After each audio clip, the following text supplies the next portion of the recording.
Hola, buenos días, que Dios les bendiga, que tengan un lindo y bendecido martes. Vamos a compartir una perla de la palabra el día de hoy referente a los velos del templo o los velos del tabernáculo. La palabra de Dios nos recuerda que el tabernáculo de reunión y por tanto el templo era una sombra de las cosas espirituales, lo mismo que en Hebreos 11:3 nos dice, nos enseña la palabra que las cosas que se ven son hechas de lo que no se ven, o sea, un reflejo de lo que no se ve.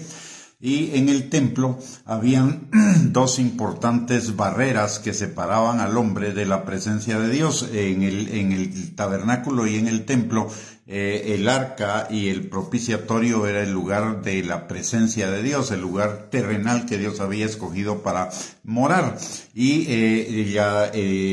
tanto el arca estaba en el lugar santísimo, pero antes del lugar santísimo estaba también el lugar santo, y había un velo que separaba los atrios del templo del lugar santo y otro velo que separaba el lugar santo del lugar santísimo. El velo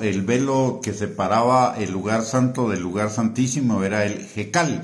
mientras que, era el parochet, mientras que el que separaba el lugar santo de los atrios era el jecal. El jecal solo lo podían atravesar los sacerdotes y el parochet solo lo podía traspasar el sumo sacerdote el día de la expiación, una vez al año.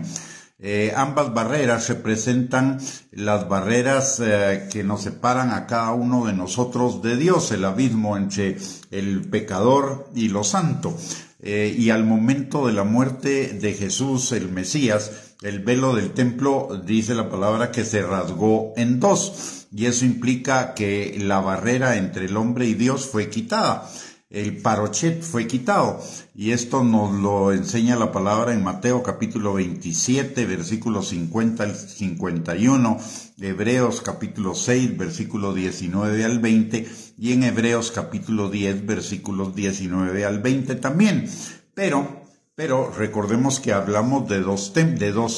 velos. Uno era el parochet, que era el que separaba el lugar santo del lugar santísimo, y otro el jecal, que separaba los atrios el lugar santo. Pero entonces faltaba remover un segundo velo, que era la puerta del lugar santo, el jecal.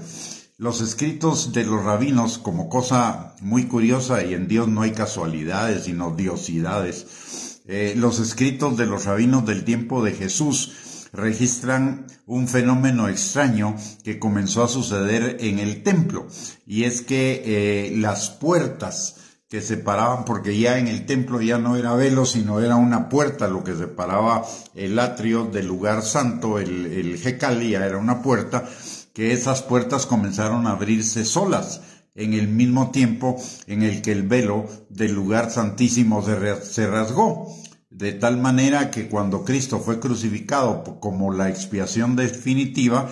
todas las barreras que nos podían separar de Dios fueron removidas, y los rabinos mismos dan testimonio respecto a la eliminación de esta segunda barrera, de manera que cualquier barrera que nos separara de Dios fue removida por Cristo en el momento de su muerte. De tal manera que también que el camino hacia la presencia de Dios para todos nosotros los creyentes está irrevocablemente abierto, como dice la palabra en Hebreos capítulo 4, versículo 16, que tenemos libre acceso al trono de la gracia para recibir misericordia y gracia para el oportuno socorro. De todos modos, aunque el jecal, esa puerta del lugar santo al lugar santísimo, de los atrios al lugar santo, no hubiera sido abierta, no hubiera sido removida, no hubiera sido sobrenaturalmente abierta, de todos modos usted y yo, como hijos de Dios, reyes y sacerdotes que Él nos ha hecho para Dios nuestro Padre, tendríamos libre acceso a ese lugar. Así que no hay ninguna barrera la enseñanza práctica de esta revelación es que no tenemos ninguna barrera para vivir en la presencia del Señor, no solamente entrar de vez en cuando a la presencia del Señor, sino vivir en esa presencia, porque todo obstáculo, toda barrera en Cristo Jesús fue eliminada para que usted y yo tengamos libre acceso al trono de su gracia en todo tiempo, en toda circunstancia, en todo momento, para encontrar misericordia y gracia para el oportuno socorro. Un privilegio que solo tenemos los hijos de Dios y un privilegio que deberíamos aprovechar al máximo, del que deberíamos hacer uso al máximo y vivir en la presencia del Señor. La palabra de Dios nos habla de que en la presencia del Señor hay plenitud de gozo y delicias a su diestra para siempre, y el gozo del Señor es nuestra fortaleza, de tal manera que vivir en la presencia del Señor no solo nos produce gozo, sino nos produce fortaleza. ¿Y cómo podemos vivir en la presencia del Señor cada uno de nosotros el día de hoy? Muy sencillo, en cualquier lugar en donde estemos, en cualquier circunstancia, en cualquier situación, podemos conectar nuestra mente a la mente del Señor a través de nuestros pensamientos, emociones, sentimientos, a través de nuestra oración desde el fondo de nuestro corazón, aunque sea una oración silenciosa, pero conectar nuestra mente a la mente del Señor. Dice la palabra que usted y yo tenemos la mente de Cristo. Podemos conectar nuestra mente a la mente del Señor a través de nuestros pensamientos, emociones, sentimientos, voluntad, actitudes, motivaciones, nuestro diálogo con Él, preguntarle cosas que querramos entender de su palabra, meditar en su palabra, darle gracias, alabanza. Todas esas cosas